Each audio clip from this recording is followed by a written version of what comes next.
Vos paupières sont lourdes. Dans 3 secondes, la gestion des enfants sera la chose la plus simple au monde. 1, 2, 3. Voici Lily Rescousse. Bon matin, Lily Rescousse. Bon matin! Comment ça va? Ça va super bien. Bon, Lily, on va parler ce matin des conséquences. Ouais. Les conséquences, c'est... j'ai l'impression que ça varie beaucoup de la vision des parents. Ça varie beaucoup de l'historique des parents. De la patience. De la patience qui vient avec. L'élastique, tu sais, le fameux élastique, là, qui oui. essaie. Ça a évolué beaucoup dans les dernières années aussi sur qu'est-ce qu'on acceptait puis qu'est-ce qu'on n'acceptait pas. Fait que c'est quoi l'état de situation par rapport aux conséquences en 2024? Ben là, Caro, tu viens de me flabbergasser. C'est vrai? Oui. Je viens de lire l'article justement sur la fessée OK? Oui. et que elle est tolérée encore aujourd'hui Ah ouais. Au Canada. au Canada Ouais. tant qu'elle ne dépasse pas comment ils La disent? mesure raisonnable dans les circonstances. OK. Puis ça, c'est des informations de la semaine passée. Oui, Ça et fait que pas des l'enfant années. soit en mesure de comprendre et de tolérer. Fait que moi, j'entends là-dedans que si c'est grave, la fessée peut être plus forte. Puis si c'est pas grave, c'est une mini-fessée. Mais en tout cas, ça Mais on Selon devrait la pas. tolérance de l'enfant. Oui, Voyons c'est- donc. ce qu'on comprend, Faut c'est que que ça l'enfant ouvre des portes. C'est ça, faut que l'enfant comprenne que c'est une punition et non pas une agression, Puis- mettons. mais comprenez Ben- que ça, c'est le légal, mais c'est pas l'éthique, puis c'est Non. pas le moral. là. Vraiment pas. Ouais. Donc là, pauvre... Ah, ça part fort. ça part fort, là. Non. Mais pour les adultes, c'est une autre histoire, la fessée, mais ça, on y reviendra. Ce qu'on est en train de lui montrer, c'est que c'est correct, une claque en arrière de la tête, commande. Ton ami, il t'accepte pas ou il est pas Ah. gentil avec toi. Donne-lui une claque, puis on en finit là. Ah non, non, ça marche pas. Non. Ouais. Ça marche C'est pas logique. Hein. Non. En fait, ici, punition, conséquence, punition, souvent dans la tête des gens, c'est il faut que ça fasse mal. Il faut que l'enfant comprenne. Mais tu veux qu'il comprenne quoi? Hmm. Par ton coup, par ta claque ou par ton coup de bâton? C'est quoi le mettons, message en arrière de ça? C'est quoi le message? Qu'est-ce qu'on est en train de lui apprendre? Ouais. Ou les fameuses conséquences, on te retire 1 minute par âge. Là, Oui, ça marche-tu, ça? à part retenir son âge, là, il apprend pas grand-chose. Là. C'est ça. À un moment donné, il sait qu'il y a 4 ans. Là. Ça va être 4 minutes sur la chaise. En fait, ici, ce qu'on veut, là, c'est que l'enfant puisse en retirer un apprentissage. Qu'est-ce qu'il y a derrière? Qu'est-ce que tu es en train de vouloir lui inculquer? L'enfant qui renverse son verre de lait, on veut lui apprendre à ramasser, puis, bien, éventuellement, prendre son verre avec ses 2 mains puis regarder ce qu'il fait. Mais tu sais, ça, c'est pas une conséquence en soi, c'est juste C'est une d'amener... conséquence logique. Ben oui, Ouais, c'est ok, juste ouais, je logique. comprends. Tu comprends? Puis c'est souvent Fait- ça puis- qu'on et va là, la amener. nuance, justement, Oui. entre conséquences puis punition. Et voilà. Mm. En fait, là, on veut mettre un apprentissage derrière le comportement. L'enfant qui va frapper, par exemple, un ami ou va frapper son frère ou va le mordre, on va y mettre un non ferme. Non, je veux pas que tu frappes. Et tout de suite, on va l'impliquer. On va avoir une action réparatrice. Va chercher une débarbouillette d'eau froide. Va chercher une glace. On va le donner. Puis là, ça se peut que l'enfant, il ne veut pas qu'on prenne soin de lui, celui qui a été mordu ou frappé. Agressé, là. là. Agressé, là. Ça se peut que le câlin, ils n'en veulent pas de ton câlin. C'est correct. Mais au moins, on va l'avoir mis dans l'action. Puis vous allez voir que l'enfant qui a frappé ou qui a mordu, souvent, souvent, la petite enfance, c'est juste ça, c'est de l'impulsivité. Là. Le Ouais. cortex préfrontal, il n'est pas développé. C'est action-réaction. Tu as le camion rouge, moi aussi, je le veux. Je te mords, paf, je l'ai. Wouhou! J'ai mon Victoire, camion! victoire. Ben oui. Fait que lui, c'est juste la réussite, la victoire qui retient.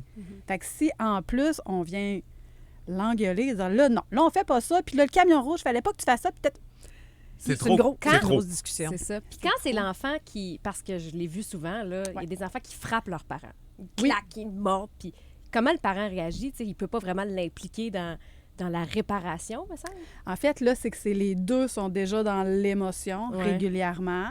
Donc, on va y émettre un non ferme. Non, tu peux pas me frapper. Mais tout de suite, qu'est-ce que je peux faire? Donc, tu peux taper du pied, tu peux serrer tes mains, tu peux grogner, tu fais « Oh, je suis fâchée! » Donc, on va lui donner des actions vraiment concrètes pour libérer cette émotion-là.